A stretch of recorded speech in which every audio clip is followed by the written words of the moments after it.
The river wore a scarf of mist that morning, a pale gauze thrown across the tumblestone, so the world seemed not quite finished. Catelyn stood with the damp sneaking through her boots and watched the water slide by the cobbles of Riverrun's landing, gray as her mind. She listened to the soft talk of oars from the ferry and to the rasp of the ropes when men heaved it in. Somewhere beyond, a swan cut the margin between fog and reflection like a single white stroke of a quill. The world was quiet because men had made it so. Even the geese at the shallows did not dare honk when a flag of truce hung above the river. Robb stepped out of the mist as if the river had given him back. He wore his crown of bronze and iron over riverwind-tossed hair. Wet had gathered along the edge of his gorget and near the studs on his brigandine. Gray wind pressed a muzzle to his gauntlet and made a soft sound. "Mother," Robb said, voice low, as if any loudness might cause the ferrymen to mistake this morning for any other. "I know," Catelyn said. The letter had arrived in the black of the night. The messenger had knelt at her bedside with a torch in hand, while the candle shadows of the room wavered like treetops in a wind. The seal had been a lion in red wax, crushed so hard the ring's edges had nicked the parchment. It had smelled faintly of smoke and some sweet attar used in King's Landing to hide the sense of the city. In Tyrion Lannister's neat hand. Safe conduct, exchange, Jaime Lannister for the Lady Sansa and the girl Arya. At the river under the walls of Riverrun at first light under the truce of the Seven and the old laws of gods and men. Robb's blue eyes were not boy's eyes any longer. If it is a trap, there are archers in the towers and blackfish on the battlements, Catelyn said, not gently.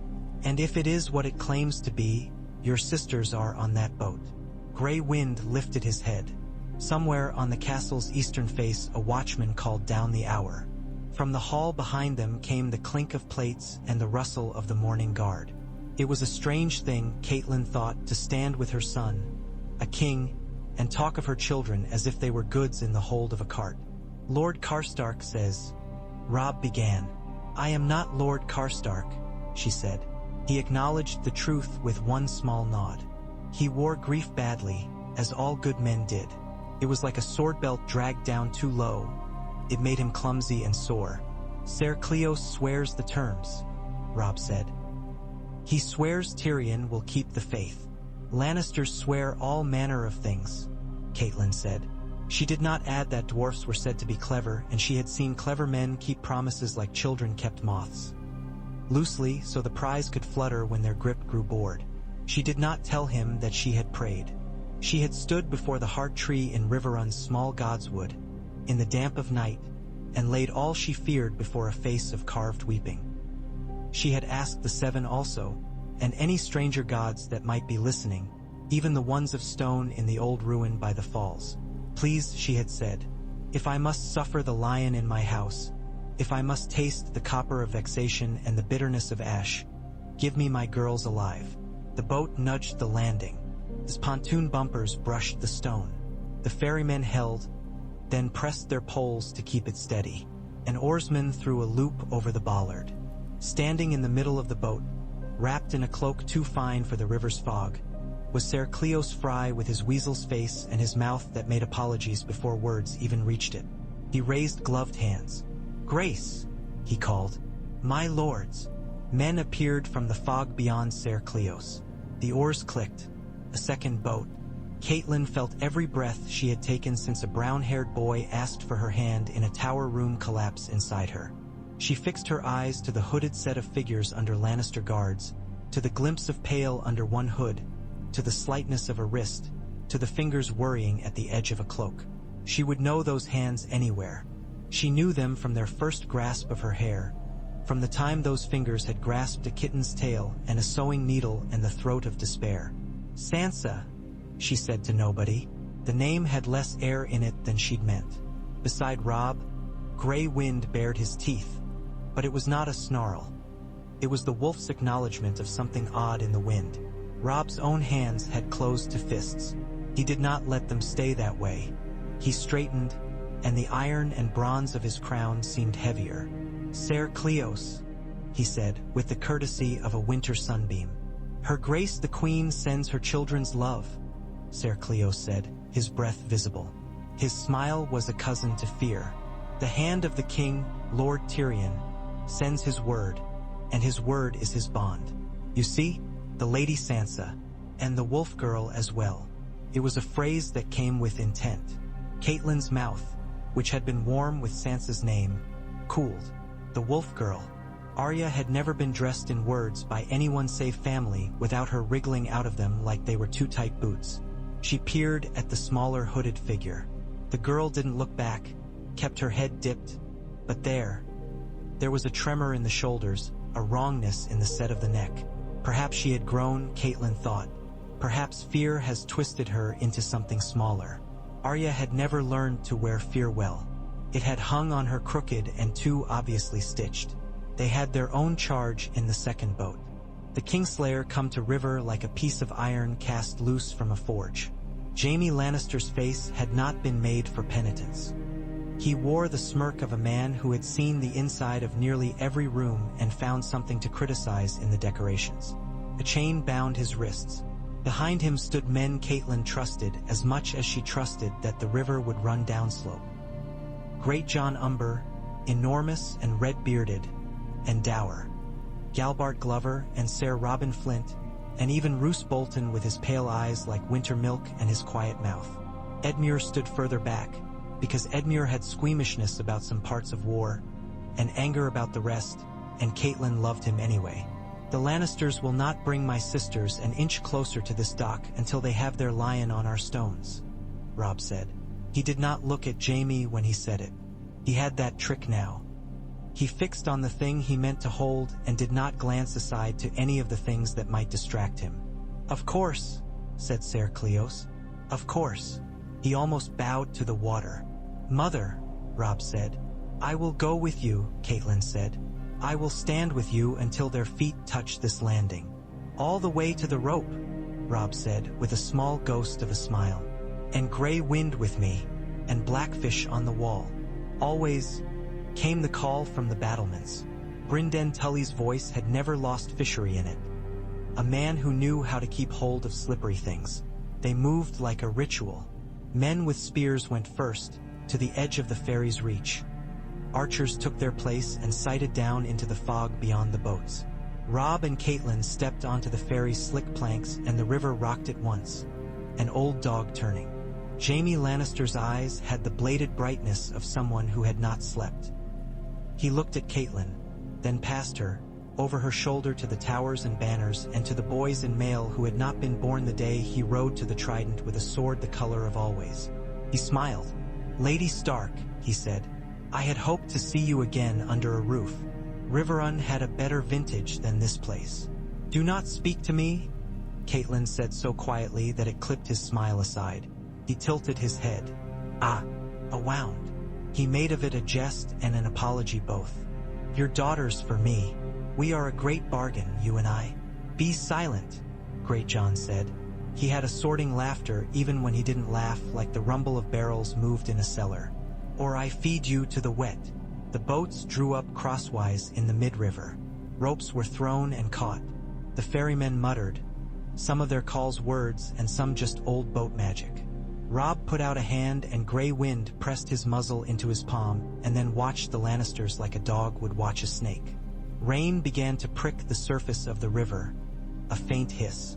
Now, Ser Cleos called. Now, my lords. Simultaneous. He was so afraid of misstep that Catelyn almost pitied him. Almost. She would have taken pity on a rat if it had her children in its mouth, but not on the rat's cousin. She fixed her eyes on the small hooded figure again. Sansa stood taller beside her, trying for poise she had once practiced before mirrors with Septa Mordane's patience. Sansa's poise had always been not a lie but a hope. Catelyn took a breath.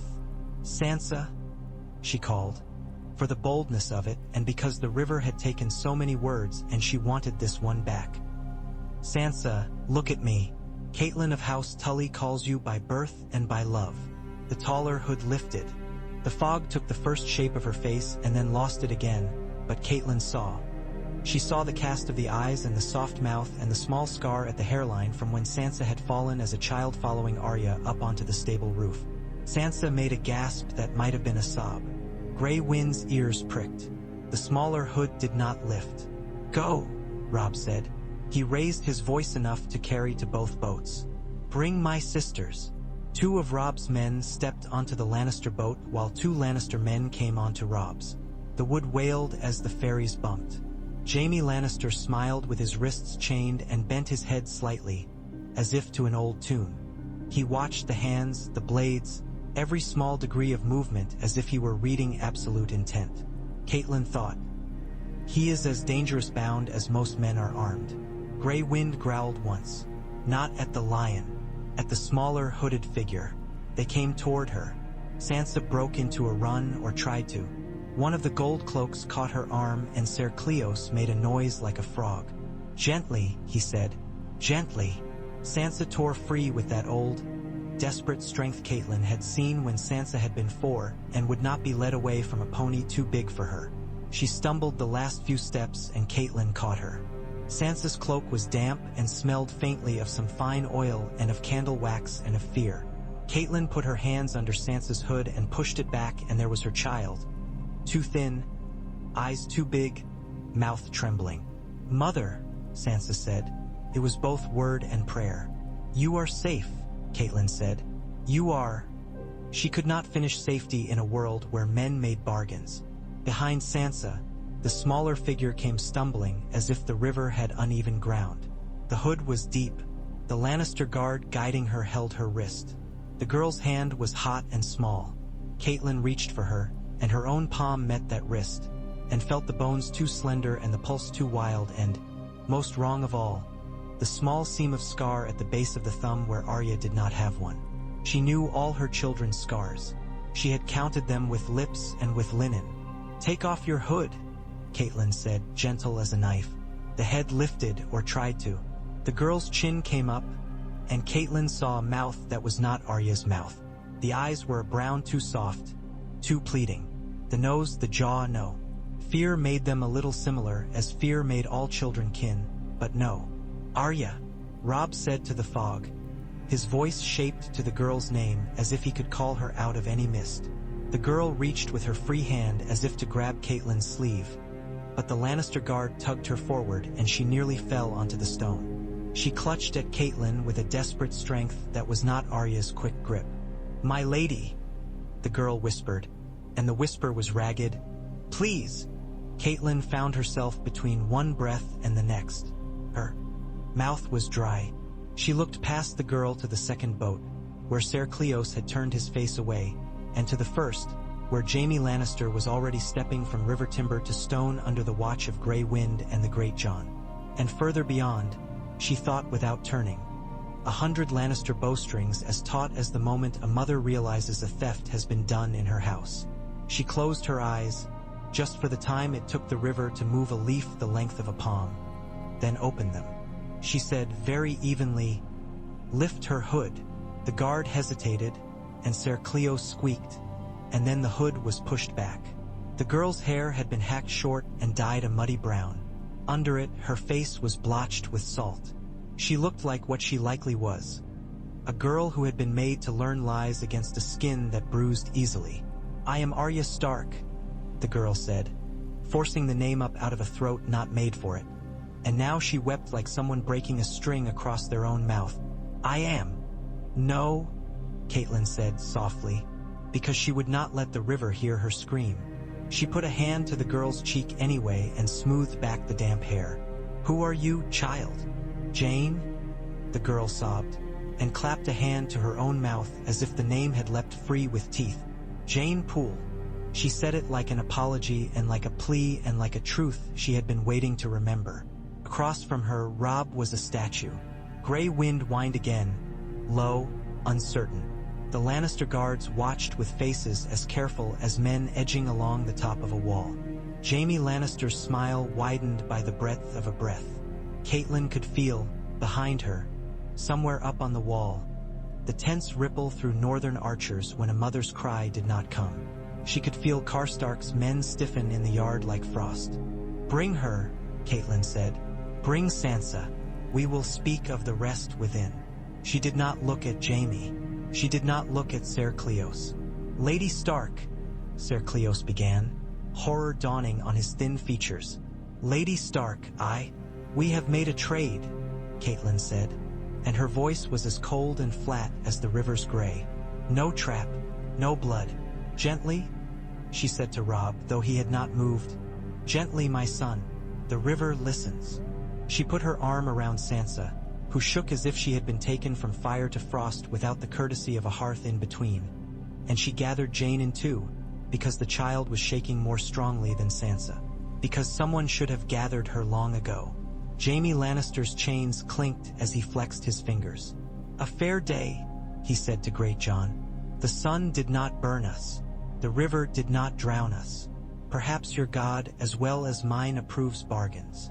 "Step," Great Jon said, and gave him a shove that made his boots scrape. "A word too many and I'll dunk you like a maid at her first festival." Lord Karstark appeared then in a rustle of dark furs, face hollowed and eyes black with sleeplessness and brandy. He saw the lion on the stones and his jaw bent into a strange shape. It was the shape men's faces took when they were choosing between vengeance and law. "Hold," Robb said without looking at him. "Hold, my lord." Karstark's breath steamed. He swallowed it. Gray wind turned his head slightly as if marking every heart's quickening. The Greatjon's shoulders swelled like a wall. The Blackfish did not shout, but his presence was like shingle on a shore. You knew it would resist the wave. The rest passed like a dream recited afterward. Men moved and pushed and held and led. They shepherded Sansa and Jaime into the cool of the castle through a small postern so the yard would not roar and eat them. They escorted Jaime under guard through a more public door poised between restraint and any excuse to crush bone. Robb raised his hand again and made orders come from the air. Bolton to the South Tower, Glover to the Gatehouse, Edmure to oversee the outer ward. It might have been any grim morning in any castle in a time that had never known peace.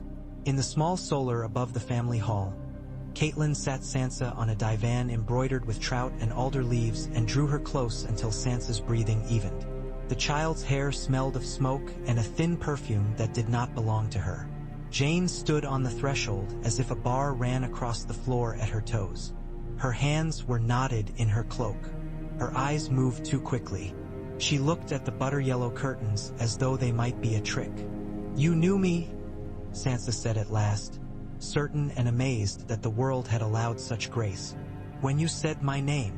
"I could not help it," Catelyn said. She would not dress her truth in any fashion. "I am a mother. My name for you is a thing I cannot keep in my mouth."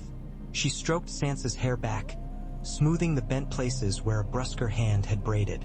"Did they treat you well? Are you hurt?" "They," Sansa swallowed. "The Queen would have me be brave," she said, voice brittle as spun sugar.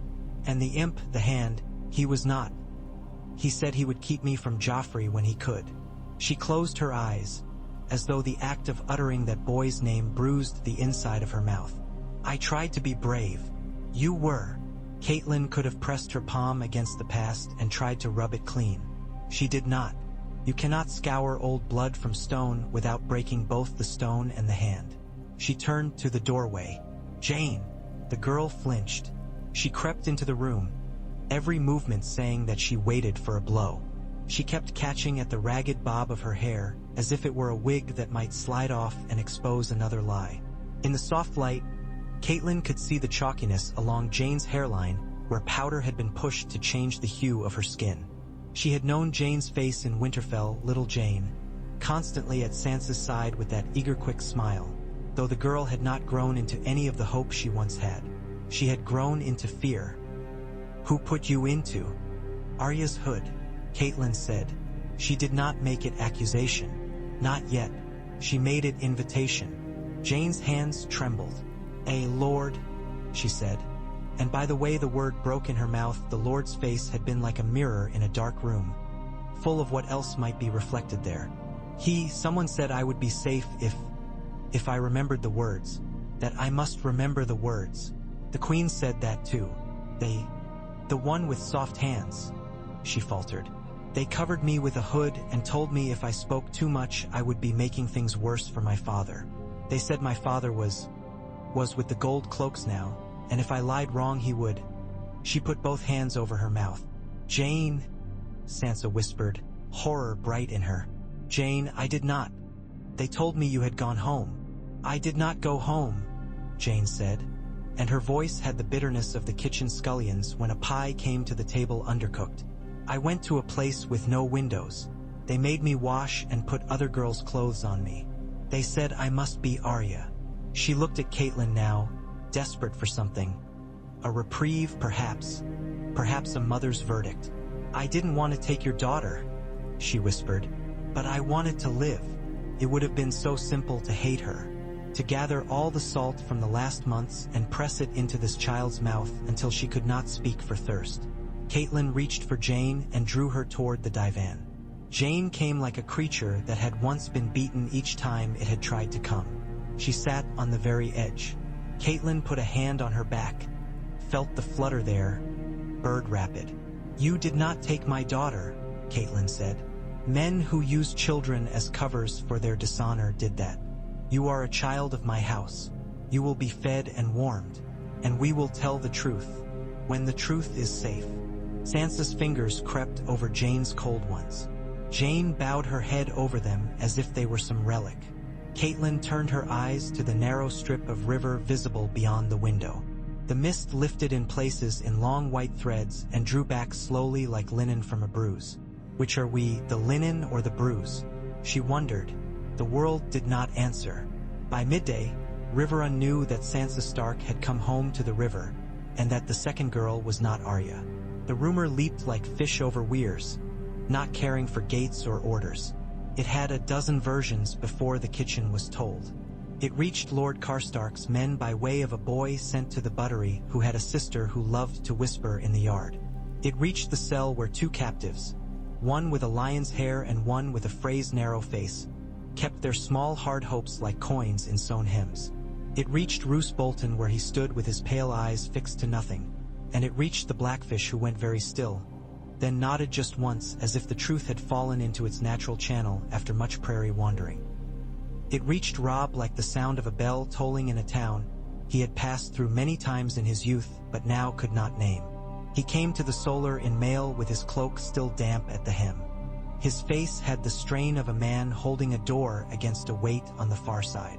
Grey Wind came in with him and went directly to Sansa, pressed his cold nose to her hand and sniffed the air around Jane, then looked back at Robb with the doggish confusion of a wolf asked to make judgments about something too human to be easily known. Sansa hesitated, then laid her palm on Grey Wind's head. Robb's mouth softened as if years slid off it for a heartbeat. You are taller, he told Sansa uselessly, because there were proper words, and there were all the words you had rehearsed in fever dream, and none of them fit in your mouth when the breath of your family was before you. Sansa made a sound that might once have been a laugh. You are a king, she said, like one might tell a brother he had sprouted feathers while she was away. Only while I am not under mother's gaze, Robb said, and the Blackfish, who had come in behind them, made a sharp harumph of approval at the joke. Grey Wind huffed.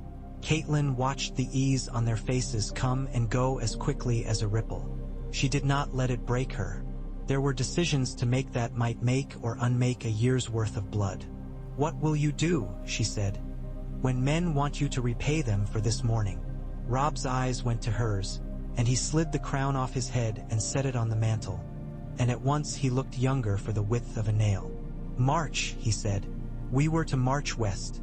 Tywin sits at Harrenhal like a spider. If he feels us burn the silk, he will be forced to move again. We starve his larders. We cut off his revenues. We burn the ladders he might use to climb out of his own hole. Strong words, the Blackfish said. The mustache twitched. Do they come with maps? Robb offered a ghost of a smile. Several. Catelyn lifted an eyebrow.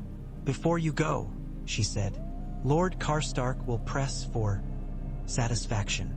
There was steel in Robb's jaw now, and a kind of gravel in his eyes. He will not have it, he said. Not yet.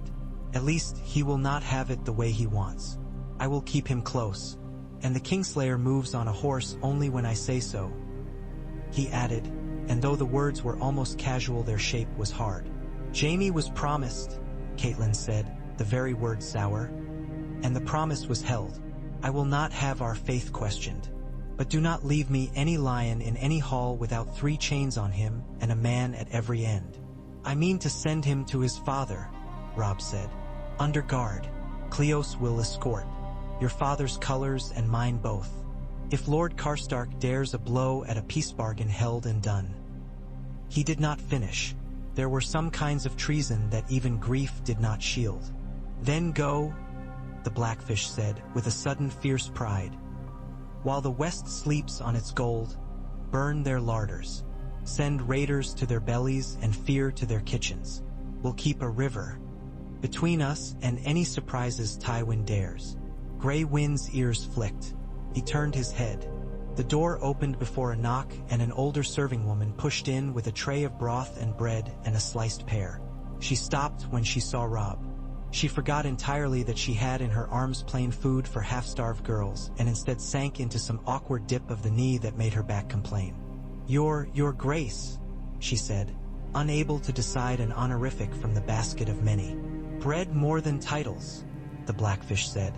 Set it down, and fetch the maester. She set the tray with hands that shook a little and fled. Jane watched the bowl of broth as a pilgrim might watch a shrine. Sansa reached for bread with careful fingers. Catelyn smoothed the hair at Sansa's temple again. Afternoon gathered like wool. With it came word from the yard of a scuffle among Karstark men and Umber men and a red-faced young fry with a wet mouth. With it came the maester with draughts that smelled of herb and chalk. With it came the sound of Grey Wind baying once from the gate tower as a column wheeled in the yard. Men tightening pack straps and checking girths. Talking in those low voices men used when they left women and children behind with promises they did not know if they could keep. It was the sound of 100 changes all at once. That night, Robb called his captains. They came with their small weathers. Great John with laughter caught too high in the chest. Roose with calm so even it made the hair on the wrists of men who stood near him rise. Galbart with his grey grief. Meege Mormont in a plain leather jerkin with her hair like iron filaments. Edmure came with his indignation and the apology he carried in his pocket for when indignation failed. The banners of Trout and Direwolf and Bear and Glover's pale fists stirred under candle draughts. Robb stood at the head of the long table with maps rolled out before him. The lines of the Red Fork and the Blackwater Rush and the Roedeer paths of the hills. He traced a finger along the edge of the crag. Oxcross, he said. Their levies gather there. Stafford Lannister thinks himself safe behind his drill field. He forgets that hills have paths too narrow for men who learn war by parade. Then we teach him graves, the Great John said, and banged a fist on the table so Muggs jumped. Quietly, Robb said, and Grey Wind's tongue showed for a heartbeat in something like a wolf's smile. We leave at first light. Blackfish, you command here. Keep my sisters safe. My lord uncle. He had courtesy enough to give Edmure all the honor he could spare. Hold the fords. If Tywin moves, make him pay for each yard. Catelyn watched each face as it accepted order. She wanted to speak and did not, because she knew that if she opened her mouth now everything inside her would come out in a spill that could not be sorted. She knew she was about to watch her son ride away again into a war that took men apart as if they were only ropes to be untwisted before a fire. She knew she could not stop it. In King's Landing that same evening the air inside the Tower of the Hand was as soft as old velvet, which could suffocate if pressed across a mouth. Tyrion Lannister sat with a glass of something green that a man from the Summer Isles had once called pistachio in some other tongue, and tried to count how many moves ahead one could play in a city that ate plans. He had done what he could to soften what could not be softened. He had taken a frightened girl from a windowless room and put her in a hood and made her an instrument, and his wine did not taste the worse for it, but neither did it taste better. Varys had stood near as he gave orders, a little to one side as if he could collect any stray words that fell from the end of virtues. Sometimes there are only choices between broken things, Tyrion had said to the spider. Which is the least jagged, I wonder? The one that leaves your fingers attached, Varys had said pleasantly, and permits you to open a few more doors with them. Cersei had laughed at him, of course. She did nothing as simply as laugh. She made her merriment into a weapon and used it as she had used her smile, her frown, her tears. You sent a scullion to cheat a wolf, she had said. Dear brother, truly, your plans are as delicate as pastry. I did not send her to cheat a wolf, Tyrion had said. I sent her to cheat honor. Men who drape themselves in it make blind spots in their own armor. Do not talk to me about honor, Cersei had said. She had been drinking something red that night, and she had not eaten, and her temper had been all bright edges. When father brings Jaime back, we will have done with all this playing at fair exchange. Tyrion had said nothing then that he wanted to repeat to himself later. He lifted his glass now and watched the candlelight warp in the green. A small piece of him asked, "Is she alive, that little scullion?" Another piece replied, "Not my business." He had trained himself to keep those two pieces from meeting. He would train himself a while longer. Jaime nearly died twice on the road from the Red Fork to Harrenhal, not from blades but from impatience. He rode under guard with Ser Cleos and with men whose faces had the expression of small midwinter ponds. Flat, cold, uninterestingly reflective. He tried jokes, he tried insults, he tried silence sharpened like a stick, and found that the flattest surface was almost more than he could stand. At least insults through echoes. He considered the merits of strangling his cousin with the long chain of his own manhood, if only to make the guards go pale. He considered the merits of concussing himself on a tree to end the stutter-step pace. He did none of these things because he had been a knight too long not to know that being led through a wood at a walk by grim men was not the time to prove one's fondness for melodrama. He thought about the last time he had seen King's Landing from a distance and smiled to himself for reasons best forgotten. "You could look grim too," Ser Cleos said once, in a mild voice, as if they were discussing uneven paving in a courtyard. "I've on occasion made that face," Jaime said. "It rarely brings me women. It rarely brings anyone anything but a headache," Ser Cleos said. He might have been discussing fish. At Harrenhal, Tywin's men received him under the huge black towers that had drunk so much fire they now could hold no heat. His father stood on the steps of the Hall of 100 Hearths and did not descend even one stair to greet him.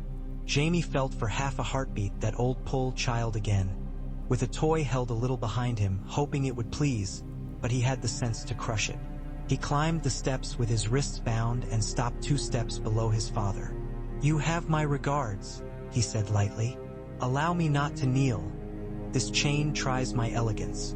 Tywin's mouth did not move.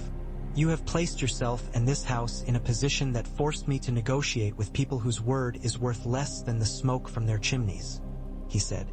"You are still alive. For the moment, that must suffice. Do not let your relief carry you away," Jaime said. "You may swoon." "I am not the one who swoons in this family," Tywin said without looking toward any tower that might hold Cersei. "See to your oath. Your king has need of guards who understand appearances." "Oaths are the clothes men wear when they wish to hide," Jaime said idly. "But I have always been dressed decently." He flexed his hands in the chains. "Shall I ride to the city as a prize or as a son?" "As a piece in a game," Tywin said, and turned and went inside his hall.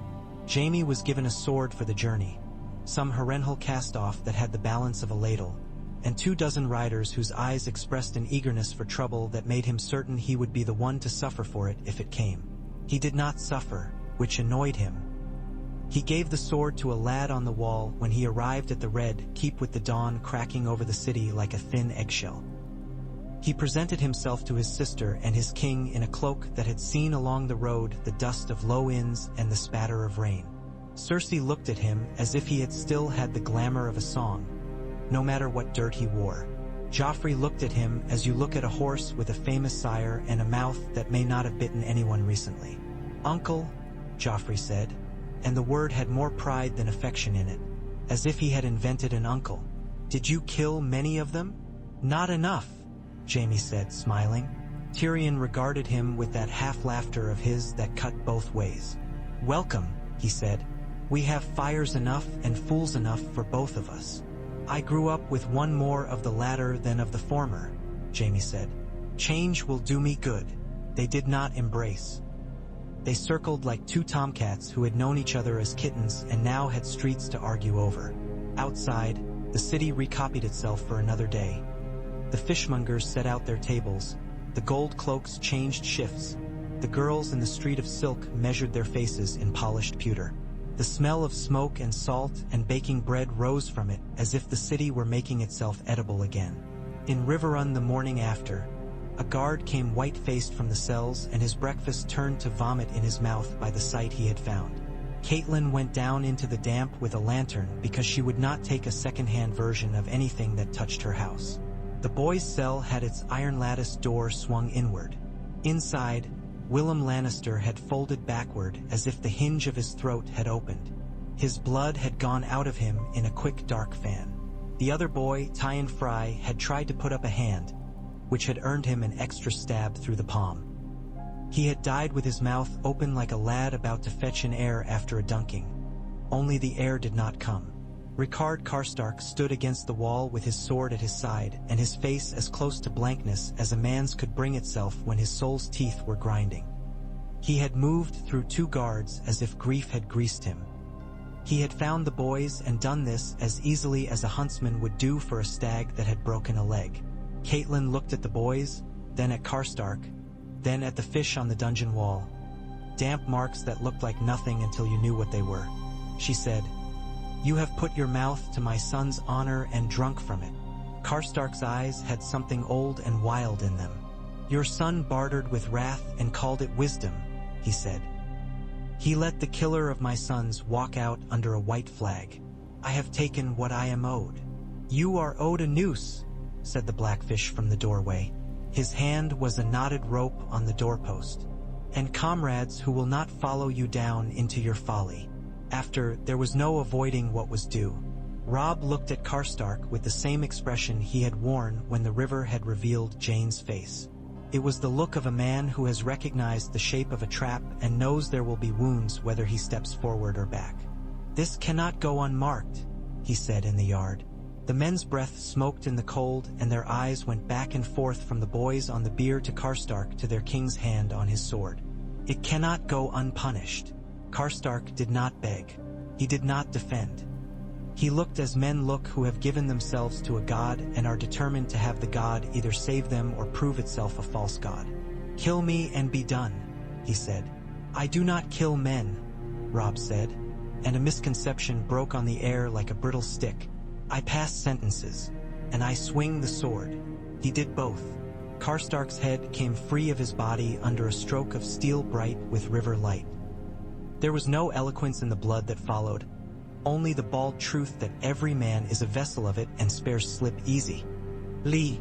Karstark's men left in a mass, like black birds risen from a field all at once, their banners torn loose, the oath to a king severed where it hung on their tongues. When Caitlin put a hand to Robb's arm later, she felt it trembling. Not the tremor of fear, but the tremor of a man who would not sleep well for the rest of his life. The western roads were wet with the first autumn rains. Robb moved like a shadow through them. He sent men ahead without horns.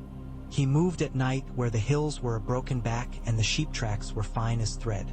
Oliver Fry, that eager squire, rode at his stirrup with a face bright with pride and scrupulously respectful at every moment, and sometimes Robb, in his weariness, forgot the boy's surname. The great John smiled less in the hills. His laughter stalled in the tight turns. But when they went down on the Lannister levies at Oxcross with no horns and no banners raised and only the wolf's howl like a thread pulled through cloth, then the great John roared again, and the men of the West learned what it was to have their tents come up around them full of strangers with knives. Robb picked his battles as a man picks clean paths with his feet while carrying a sleeping child. He did not ride where his horse would stumble. He let Stafford Lannister's drill field become a field of white faces like cut mushrooms. He took their wagons and burned their empty sheds and salted their pride with the knowledge that there was no wall on a hill that a wolf could not find a way around. After Oxcross they came to the crag. Robb rode up under its low, stony front with gray wind running ahead and the smell of sea-wet rock in the air. The Westerlings met him with such courtesy that a less suspicious king might have mistaken it for fondness. Cybele Spicer curtsied with elegance made more elegant by long practice, and her daughter was introduced with eyes lowered and a mouth that tried its best at serenity. Jane Westerling had a laugh like a quick spill of water over stones.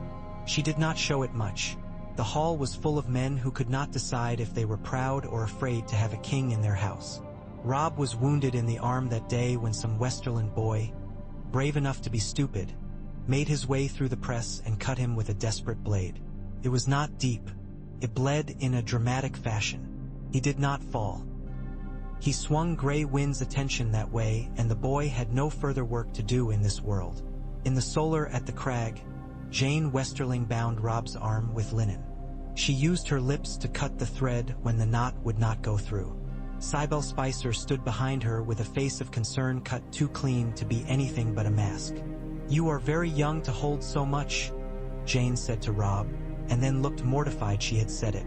"I shall try not to spill it," Robb said. He smiled the smile he had learned in these months, the one that made men who wanted to love him more, and men who wanted to follow him forget hunger, and women who wanted to mother him want to press his hair back from his brow. Jane blushed. "I will send a letter to your mother," Cybele said. "She will be anxious." She made her voice the sort that offered coals to a traveler. "Thank you," Robb said. "After that, we must move at first light. If I am courteous, I am so that I may avoid the greater rudeness of lingering under your roof." He could feel the tug on him. Grief as big as a sea and a shore made of duty. He had had a message 3 days ago that Winterfell had been taken. The letter had not had to say, by whom. The words had felt like crows landing and then digging their feet in. "Bran and Rickon dead," said the rumor under the letter. He had not allowed himself to believe or disbelieve yet. It sat inside him like a stone he could not swallow.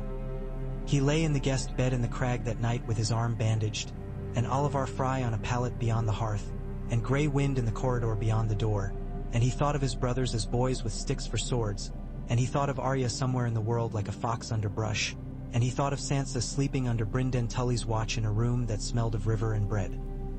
He did not think of Jane Westerling, though her eyes had the color of river water under cloud, and he had a wound like a mouth in his arm that others might have poured comfort into. He did not think of her because he had already promised himself to Walder Frey's daughter, and his mother's eyes would follow him into his dreams, and it is a poor king who cannot keep even his own word. His mind, when it fled the present, went not to the softness of skin but to maps. At Riverrun, Sansa learned that fear did not always leave the body swiftly when its cause had. It settled in corners like dust and rose when the sun moved. She would be in the middle of buckling her shoe and find her hands shaking, and then she would look up and see Jane Poole watching her with the same shaky pride, and they would both smile and pretend nothing had happened. Catelyn set them small tasks and made them do them with care. They rolled bandages with Maester Vyman and carried bread to the hall and read letters aloud to the old steward whose eyes had gone bad. They went to the Godswood, and Sansa tried to remember each of the prayers she had said when she was small, and the worst thing she had feared was Septa Mordane's sharp look. Sometimes she would feel as if she had left part of herself in a tower in King's Landing, and that part was still whittling away at its own hope. She would count breaths and make the numbers an island.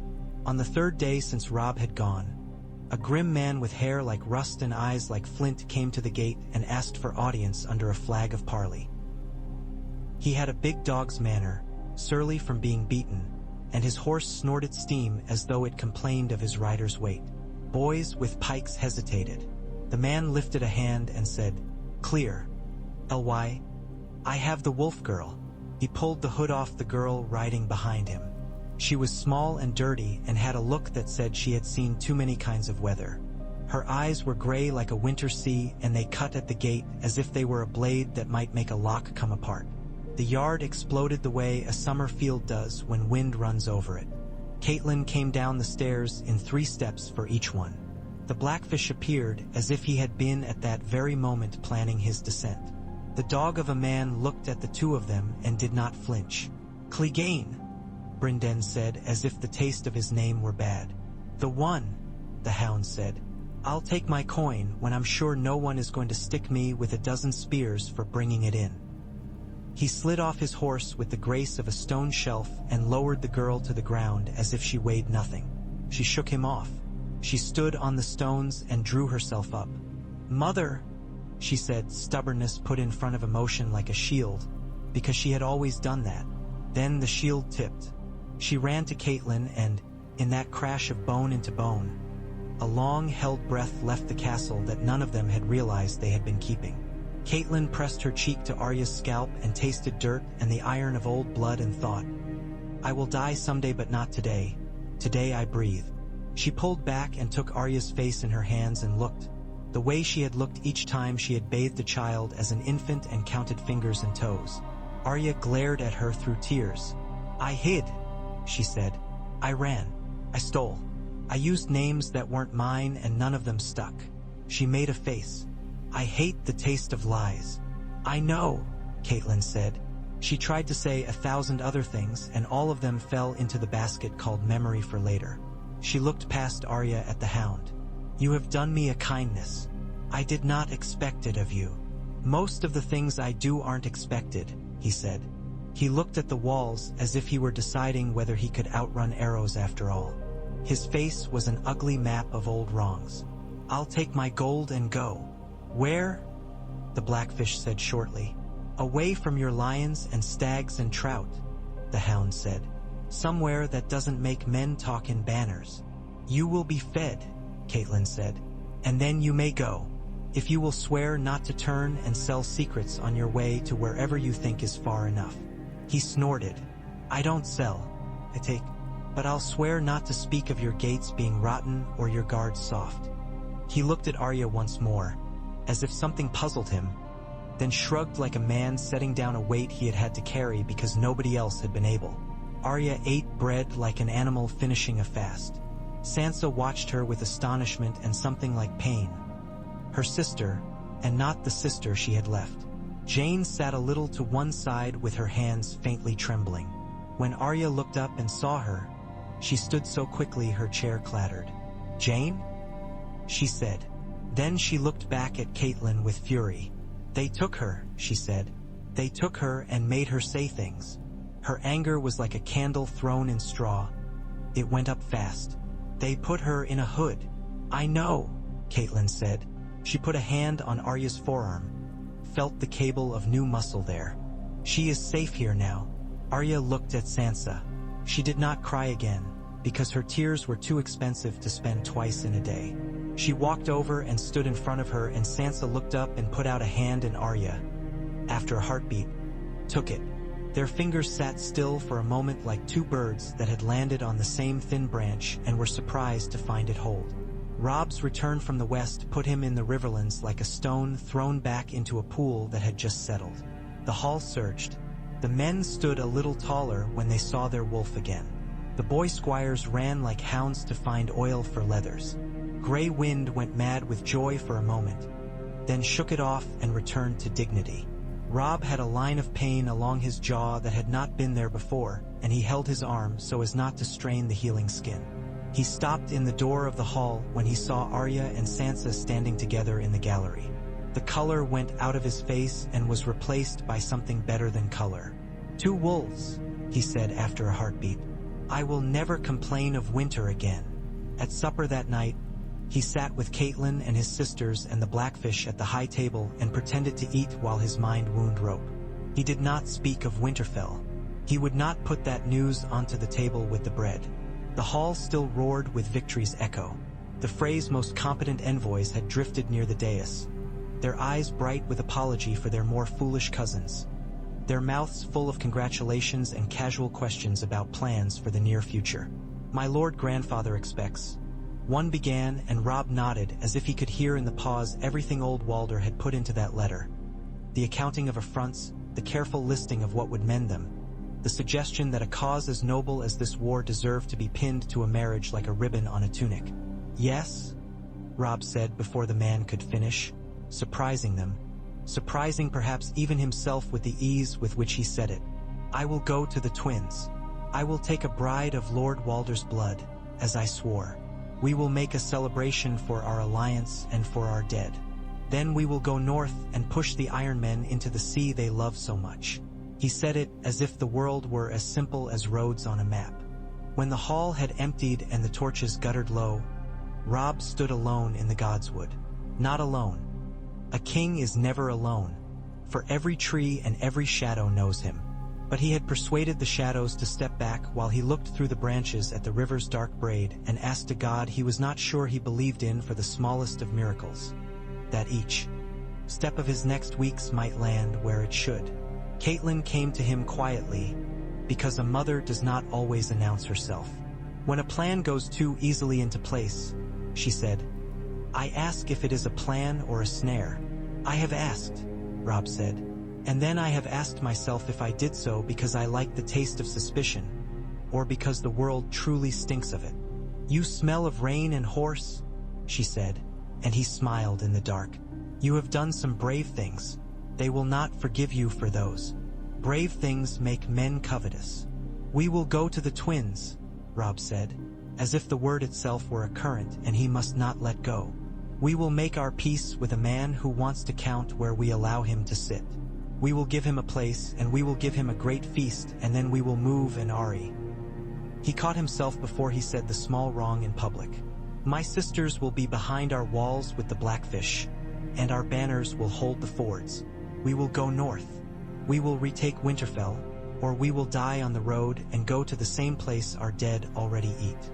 "And the Lannisters," Catelyn said, quiet as the rustle of the weirwood leaves. "Tywin will not keep to Harrenhal forever. Your trade has given him back his golden sword. He will be waiting at any road you choose." "Let him wait," Robb said. He had his father's stubbornness in his lower lip. "We are wolves. We are good at making other people wait, too." He looked at her. "If we had not traded, Mother, we would not have Sansa. We would still have a lion under our roof. The West would still think itself inviolate. We would be more honorable and less sure of ourselves, which is a poor balance." "I am not your maester," she said, and leaned her head against the rough bark. "It is not my place to tell a king when to put a word where his heart is. But I am your mother, and I tell you that men who smile and talk about bridges when they have sons and daughters who eat at your table will kill you if someone makes them certain they cannot bend you another way." "Walder," Robb said. He made the name a flat stone and skipped it across the black. "There is no wedding in him. There is only arithmetic." "Then give him a sum that solves itself," Catelyn said. "Give him a bride, and a show, and a dance, and leave him to count behind you while you put your foot on the next step of the road." On that road, in King's Landing, there were new plays afoot. Tywin returned in triumph after the Blackwater made green fire on black water, and men shrieked in the heat and then were silent forever. The Tyrells had come like an unexpected harvest and taken their share of the granary. Jaime stood in white with a sword that did not feel like a ladle anymore and watched his father and sister sew up the city's wounds as if they were incompetent surgeons who confused arteries with mere scratches. He saw Tyrion, his face cut, left off to one side as if he were a tool no longer necessary now that its work was done. He did not pity his brother. He did not love him more for his wounds either. He did what he had always done. He stood where he must and smiled when it suited him and did not when it didn't. Cersei came to him that night with wine and heat and a mouth like a bruise. He did not push her away. Of course he did not. He had never been a man to push away things he had wanted since his first flesh had taught him how to want them. After, when she lay draped across him, strange piety in her face, she said, "Father will have you lead an army." "I am in the King's Guard," he said mildly. "I lead only processions and ladies to chambers." "He makes his own rules," Cersei said. "He likes to put the word oath on a shelf and reach for it only when someone else needs to be hit with it. He wants you to ride at the head of a force to harry the Riverlands again, to keep the wolf busy counting his dead while we crown Marjorie and make the small folk sing." Jaime thought of the wolf boy's face in the river fog, the way he had kept his eyes on the thing he wanted and not given any of them to anything else. He made a small thoughtful sound. "A good hunt then, perhaps, if I can aim the spear just so.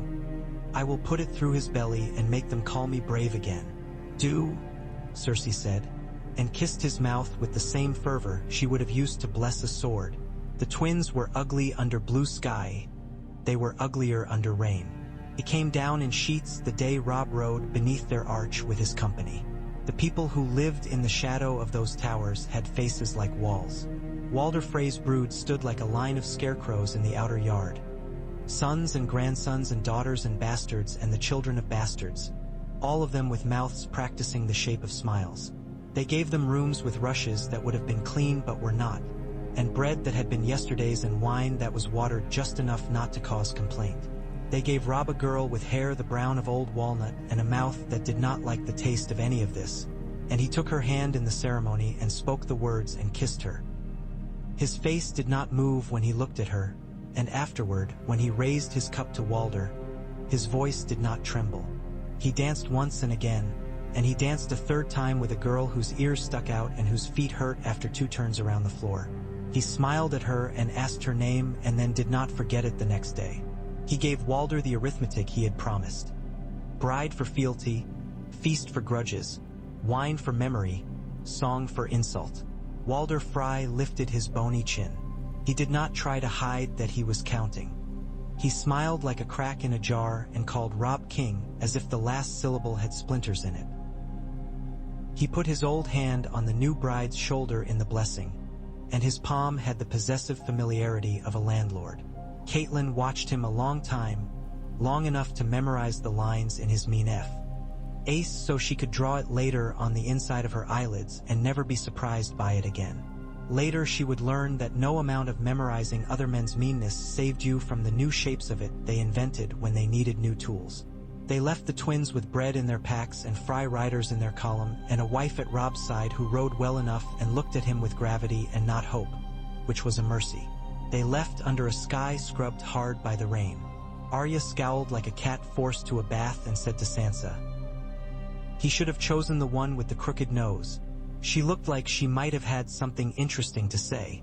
"Marriages are not for interesting," Sansa said with a small, wry grace.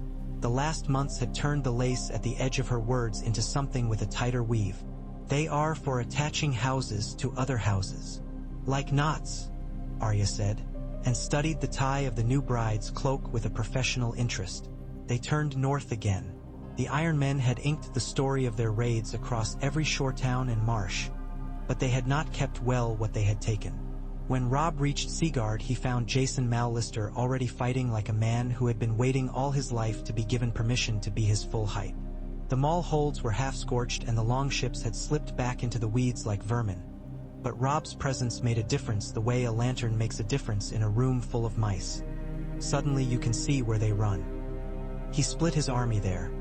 His uncle and the Blackfish to hold the crossings, the Great John northward with a vanguard, hungry to take bites from salt meat. Roose Bolton, silent and precise, detached toward the flooded causeways with a cold promise to remind the Dreadfort that its oaths are current coin. Robb himself chose the harder road through the neck with a smaller, faster force. They slept in trees twice. Arya, despite everything, smiled about that. She moved through the reeds as if she had been born in them. She missed nothing. She told Robb when she smelled men who had not bathed in sweet water. She made friends of a few of the Crannogmen by being blunt and not making faces at what they ate. She told Sansa frog stoats were better than they sounded. Sansa tried one and did not weep. "Father's friend Howland lives here," Arya said one evening by the small, safe fire, as if she were pointing out a neighbor's cardinal fact. "He offered a sword to father once at a place where men wore a many-angled star." "Some stories don't like daylight," Catelyn said. "They are best poured out like ale in the dark with a cloth around the cup. It keeps them from spilling," Arya said and looked satisfied. In that green wet, a raven found them with a strip of parchment bound to its leg in Tywin's tight, impersonal hand as if every letter were a coin counted by a banker. He did not ask for truce this time. He did not offer exchanges. He offered a threat, dressed as an appointment. "We shall dine together," he wrote. In the north, he did not sign it. He never signed when he felt his words ought to be enough. Robb read it and folded it and tucked it under his belt and said to no one in particular, "Let him bring a napkin." The first sight of Winterfell from the south was a shock that would not be blunted by any amount of hope. The stones were blackened. A corner of the outer wall had sheared down where a fire had run up a timber like a wick. The old towers were scabbed over with hastily patched plank and poor mortar. The ravens at the rookery had been scattered and then thinly regathered. The godswood had survived, because the weirwood had decided to, and its leaves drifted in red flakes to pool in the still water as though the tree bled lazily. Men worked like ants all over the walls. Ser Roderick had done what he could with what he had. More had been lost than he could replace. He had paid for the last fight with his head. They told that piece of the story in one fast sentence because they did not know how to hold it any better. Robb decided not to ride in with banners.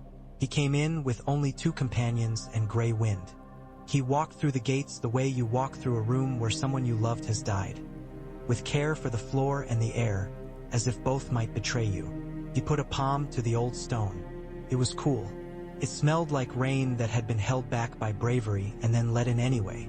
Bran, he said much later, when they were told what had been believed and then not believed and then rebelieved, when they were told the boys had been burned and then told they had not been, and then told they had not been in a way that sounded like wind in reeds, truth with gaps. He said the name like a prayer. Rickon. We will find them, Arya said. Ferocity made a virtue. Sansa swallowed and said nothing, but her eyes were a pair of candles lit in a wind. Catelyn said the names under her breath and pressed her hand to the weirwood and asked the old gods to take what they wanted from her, as long as they gave back her boys. Messages went out like darts. A man without a nose in a castle farther south read one of them and smiled, slowly, like a man watching a fire creep along a beam toward a house he did not like.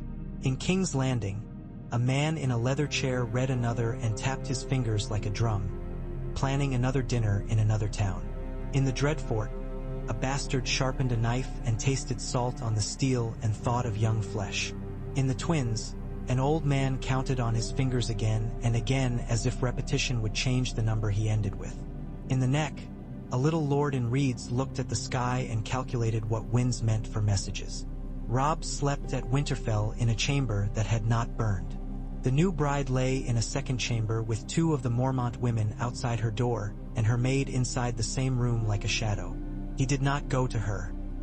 He dreamed instead of a hill under a gray sky and of his father's hands showing him how to hold a sword so that it did not tire him.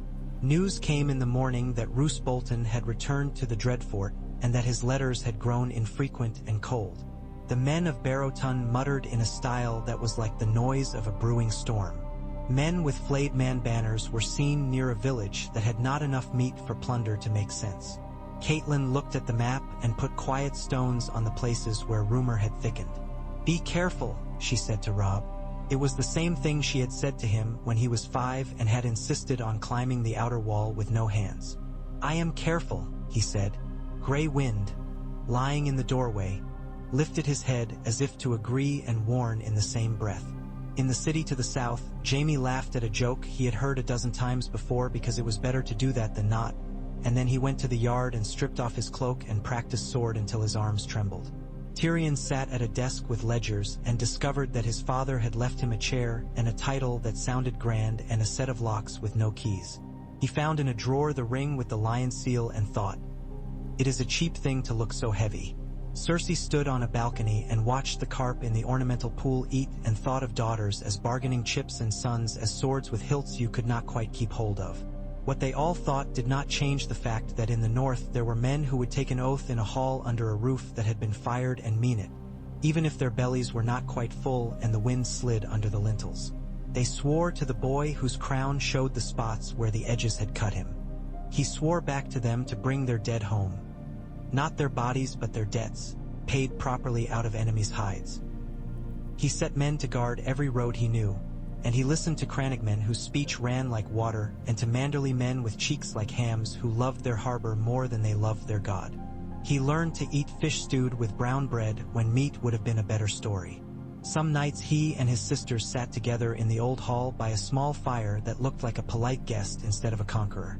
Arya sharpened needle and told them where she had gone and what she had seen, and left out the parts she did not yet know how to put mouths to. Sansa told them a joke that had once made a queen smile and then grow cold, and for a moment she could make the room quieter with the memory of that cold. Jane Poole sat very straight and knit unevenly and enjoyed the simple virtue of having her fingers bleed from wool and not from command. Catelyn took their hands and squeezed each in turn, committing again their bones and the lengths of their fingers to memory. The letter that came like winter itself had Tywin's seal again. It arrived while snow was starting to fall in lazy flakes that stuck to stone. "The north is a wilderness," it read. "Only fools try to live there. I will show you the folly of making kings out of boys and castles out of ice. When you are ready to treat, send a grown man to talk to me. Meanwhile, keep your wolves out of my pens." Robb read it, smiled. Not unkindly, not kindly either, and then tore the parchment in two and fed it to the fire. The lion's head burned from tongue to eyebrow in a very direct way. The ashes floated up and then down onto the half-clean rushes. "When I am a grown man," Robb said into the quiet afterward, "we will make our own pens, and perhaps we will keep lions in them for a change." Sansa hid a smile in her cup. Arya did not. She bared her teeth at the thought, as if the thought were a rabbit she could catch. Grey wind huffed once, low and approving. Winterfell was not what it had been. Smiles in it now had a narrowness. Its walls wore their wounds like medals, and sometimes the wind sang through a crack in a way that sounded like an old woman remembering a bawdy song. Still, men slept within it and woke, and women baked in it, and children ran and were shouted at and laughed anyway. It remembered how to be a place where people did more than endure. That had always been Winterfell's secret. No glamours, no jewels. Only a holding on that did not look like clutching until you looked back across a decade and saw that half your house had been saved by it. When Robb went to the wall walk, he stood with his hands behind his back the way his father had, and looked out across the white. He knew that out there men with banners were moving toward him. Some with red, some with green, some with flayed men, some with wheels and roses. He knew that under some of those banners there were men who had laughed as they did harm to boys. He knew he would have to kill them. He did not relish it. He did not hate it. It was as if the world had offered him a deck of rough cards and said, "This is the game, boy. Play well or freeze." Catelyn stood beside him. She did not speak. Their breath made clouds. Somewhere below, in a training yard, Arya snapped at her cousin over a guard position, and then the sound of clashing steel resumed. Inside, Sansa had found her balance with the steward and told him in a voice that did not tremble that yes, he must give the cooks their due for their labor, and no, he could not do without good soap until spring. Jane Poole had pricked her finger again, and, after she sucked away the bead of blood, she laughed under her breath at the marvel that was all. The wind moved the snow on the crenels. "Would you do it again?" Catelyn said at last. "Trade lion for girls and risk a wolf's teeth in your house?" Robb did not answer at once. He did not hurry his mouth to keep up with his heart. "If it was the only way through," he said finally. "If the choice was between having them live under the hand of a boy with a crown and a man with a whip, if the choice was between letting the river eat at our honor in a way we could live with and letting it eat my sisters, I would." Catelyn nodded. She had not wanted to hear anything else. The snow thickened in the air, then thinned, then thickened again, like a breath that would go on for months. Under the white and under the iron sky, the north waited, and the wolf in the castle remembered how to move in deep drifts. Beyond their sight, in a hall with walls smooth as a sermon, a man drew lines on a map and then sent a courier to a bastion where a flayed man flew on a field of pink. Beyond their reach, at a coast where water slapped the shore in short, vicious gusts, a woman in a heavy gown watched her sons argue over sardines and thought of marriages like iron nails. And far, far to the south, down roads their feet might never touch, in a house where perfumed smoke made the air sweet and lies were the currency everyone used daily, a man with a smooth head and a mouth always half-smiling said to another, "The wolf has his girls. The lion has his golden boy. The board is interesting again." "You call it a board," the other said, "but I call it a world. And they are the same," the smooth-headed man said, and poured more tea. In Riverrun, Maester Vyman wrote neat scripts on stiff vellum and told himself that the orders he sent out meant something against the shape of weather. In the neck, a little lord with moss on his boots turned an arrowhead between his fingers and said to his daughter, "Men will come with flames and claims. We will meet them in the water. When they are weary, we will tell them the rules.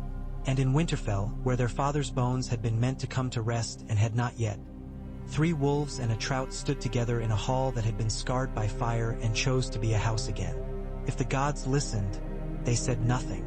Sometimes silence was as much an answer as any hymn. When war ripened again and spilled, as it would, there were nights when Robb lay awake and listened to the wolves howling far outside the walls and thought of the day the river had worn a scarf of mist and the boat had come and what had been on it and what had not. He counted his losses and his gains, the way men did wool and barley in a ledger. It never balanced. War's arithmetic went like that. You could use the neatest numbers and still end with a remainder of ghosts. He slept then because he needed to and woke because he had to. He could still feel from time to time the weight of his mother's hand when she had squeezed his arm just above the wrist and said to him years ago, when he had first stood on the parapet and looked down and said he was not afraid of falling. No one is afraid of falling until they have fallen once, and then they are always afraid. It does not mean you do not climb. It means you climb and take care with your hands. There was taking care enough to fill 100 lives now. There were hands enough to hold it. That had to do. One dawn, as the snow came in flecks sharp as grain, a rider came to the gate with a banner half white with frost and half red with haste. He shouted that the Dreadfort's banners had been seen near the bar Rolands moving with Tywin's. He shouted that a marriage had been contracted in secret between a girl no Northman had ever met named Arya Stark and a man whose father flayed men and called it politics. He shouted that the flayed man had dared to wear a wolf-in thread on his sleeve. In the yard, Arya spat on the stones hard enough to sting her lip. Sansa swallowed and went for her cloak. Robb started down from the wall without saying a word, the way his father had when his mind was already half an hour into what must be done. They moved. The board moved. The world moved. The wolf's children moved faster. The day the first snow held its ground and did not melt by afternoon, a raven took wing with a letter that had the Stark sigil at the bottom and a short simple line written in Robb's unshowy hand. We will write the rest of this with our feet and our steel. The bird beat its way into the hard air. It did not know what the words meant because birds did not. It knew only to go, and it went, and it looked very small against the iron sky.